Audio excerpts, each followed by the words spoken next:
बेशक पहलगाम में एक बहुत बड़ा हादसा पेश आया, लेकिन हम रामबन के लोगों को भूले नहीं हैं।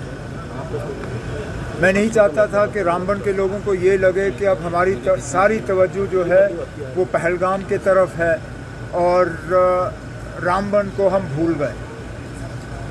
तो जैसे ही श्रीनगर में मेरा काम थोड़ा कम पड़ा, मैं फटाफट रामबन आया, अपने साथियों से मिला, एडमिनिस्ट्रेशन से हालात के बारे में मैंने जायज़ा लिया।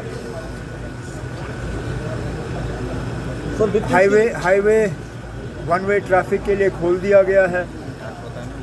कल क्योंकि हम हाईवे पे थोड़ा और तेज़ी से काम करना चाहते हैं, कल शायद एक दिन के लिए हम हाईवे दोबारा बंद कर देंगे ताकि एक जो टनल हमारा बंद है उसको हम खोल पाएँ। उसके साथ साथ जो रेस्टोरेशन का काम है उसमें और तेज़ी लाने के लिए जो पैसे जो हैं रिलीज़ होने चाहिए जम्मू से, वो रिलीज़ हो गए हैं। उसके अलावा एडमिनिस्ट्रेशन से, डीसी साहब से मैंने कहा हुआ है, कई सारे ऐसे लोग हैं जिनके न सिर्फ मकान गए लेकिन मकान के नीचे जो ज़मीन थी वो भी बह गई है। अब डीसी साहब से मैंने कहा हुआ है कि ऑल्टरनेट इनको 5 मरला ज़मीन का प्लॉट मिले, उसके लिए वो ऑल्टरनेट साइट ढूंढें।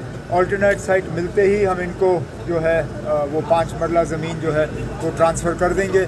उसके अलावा SDRF के तहत कमर्शियल लॉस जो है उसका मुआवजा मिलता नहीं है, तो मैंने डीसी साहब से कहा है कि SDRF के नॉर्म्स के तहत उसके बाहर जो भी प्रपोज़ल यहाँ से आएगा, चाहे कमर्शियल एस्टैब्लिशमेंट्स के रिलीफ़ के लिए या यहाँ पे एक मांग आई है मुफ्त राशन की उन लोगों के लिए जिनको सबसे ज़्यादा नुकसान हुआ है, मैंने डीसी साहब से कहा हुआ है वो एक प्रपोज़ल तैयार करें, उसको हम मंजूरी देंगे।